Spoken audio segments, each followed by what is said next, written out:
Hey guys, my name is Daniel. I'm here once again with you from the Challenger Learning Center with the SpaceX flight that is actually taking the first astronauts from U.S. soil in, I'd say, about 9 years. It's since 2011.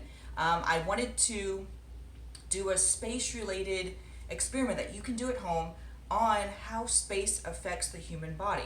Of course, we definitely want all the astronauts that go to space to stay safe, and we also have to think about how space impacts their body to, of course, keep them safe. So this is something that we might not think about too much, but this is what they have to train for and get prepared for to ultimately stay safe. And this is a simple experiment that you can show here on Earth a similar effect of how space impacts the human body. So here on Earth we have, of course, gravity. It keeps us on Earth, and it might help things to fall toward the Earth, of course. It's all around us every single day. We may not think about it, to be honest, but it's around us every single day. Now in space, gravity still exists, okay? It's called microgravity. It's much less, the gravity in space is much less than it is here on Earth, so it's called microgravity. And we're going to compare how the effects of this microgravity perhaps impacts the human body versus how it is on Earth. What we're going to be doing is we're going to be comparing when we're standing up and versus when we're lying flat. You can see I have a blanket here because I'll walk you through how to lie flat and measure everything there. We're going to be using a tape measure. If you have one at the house, great. If you don't worry, you can always use string and a ruler or a meter stick. And I'm going to go stand up. This is the first part of the project. We're going to measure two things. We're going to be measuring the calf muscle, this big muscle of our leg right here, as well as the circumference of our head. Circumference, of course, is the distance around. So we're going to be measuring the circumference of our head as well as the circumference of our calf muscle here. I'm going to do the calf muscle first. So take your tape measure or your string and wrap it around the largest part of your calf. And make sure that you don't have it too tight, because then it won't be an accurate measurement, but yet you want it to be around the entire calf muscle here. Mine is about 15 inches. You can see that. This is in inches. So I'm going to go and record this. I have a chart here for my circumference of my calf here, my head circumference in inches, and then my time in minutes. Since we have not started the clock yet, we're actually going to be recording things over 10 minutes. So I'm at time 0, and I just found that my calf circumference is 15 inches. Now I'm going to do the same thing with the circumference of my head. Take your measuring tape or your string. You'll want to wrap just above your ears all around your head. So I'm going to go and do that. Take it just above the ears and wrap around the head. I'm going to see what this is right here. So we're about 22.5 inches right there. So I'm going to record 22.5 inches for the circumference of my head, like that. Now, quick note, make sure that you measure your calf muscle area and your head in the same area as what you just did, okay?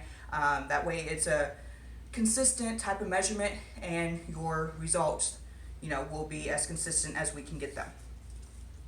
Okay, I'm going to do the same thing. I'm going to go and get in position, and I'll show you how to lie flat here, and we're actually going to take the same measurements 10 more times every single minute of our experiment, okay? I'll meet you back in just a bit. Okay guys, I'm in position. I know this might seem a little weird, but this is how we're going to show the impacts that the microgravity in space has on our body. Make sure you use some pillows, or I have a blanket here. You want to lie flat on the floor with your bottom as close to the edge of the wall. I'm going to push myself toward the wall a little bit. And then you want your feet up right on the wall. You want to be as close to a 90-degree angle as you can be with your body. And you want your feet and your legs high up and right along the wall, okay? And I'm going to go and start my clock here. I have my phone. You can use a stopwatch, a clock, whatever you have at the house. Work with an adult. It's very important that you work with an adult to help you record your observations every single minute up until 10 minutes. I'm going to set my clock for 10 minutes.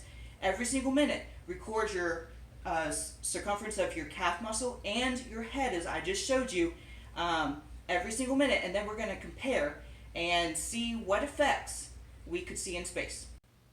My 10 minutes are now up, guys. Let's take a look at my results. My legs are kind of asleep a little bit. Whew, that was a long 10 minutes. I will warn you about that. But again, work with an adult. Have them help you measure every single minute. Those 10 minutes does sound like a long time, but it's very interesting to see what we get with our head circumference and our calf circumference. Take a look at this. So over time, my calf circumference measurements did go down from the original 15 inches. Not much, but it went down somewhat, and that's to be expected. I'll explain why in just a minute. And then my head circumference actually increased slightly over time as well. It kind of fluctuated, went up and down a little bit over time, but as a general signature, whatever, it did go up slightly over time. And this is to be expected because of the following reasons. So on Earth, normally gravity tends to pull blood downward into our legs and our feet, okay? However, when we have our legs up against the wall, like we just did during our experiment, gravity, because our legs are up, it pulls blood down from our legs into the upper part of our body, okay? And that includes our head region as well. Because the legs have lost the extra blood and the fluid in them, they will likely become thinner. And that's what we saw here. And then the head, because the blood flows from the legs to the upper part of the body, will gain extra fluid, extra blood. And the head might puff out a little bit. And that's kind of what we saw here with my results. Of course, yours might be slightly different. We'd love for you to share with us, find what you found with this experiment, and we can compare and see how this varies from person to person, because in space as well, this could impact people differently as well.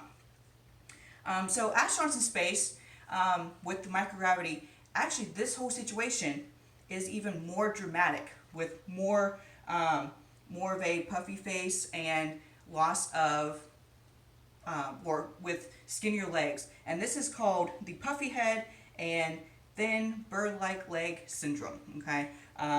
This can last for a couple days, but after a while their bodies do adapt to the new gravity situation, to the microgravity in space, and their bodies can adapt over time, of course. But astronauts do need to prepare for this because safety is very important. They can even report maybe feeling pressure in their sinus regions, maybe having a stuffy nose. See if you have maybe a slight stuffy nose over these 10 minutes of this experiment. Now, upon returning to Earth, to the gravity that we're used to, astronauts' heads and legs do return to normal. It does take a few days, so don't worry about that.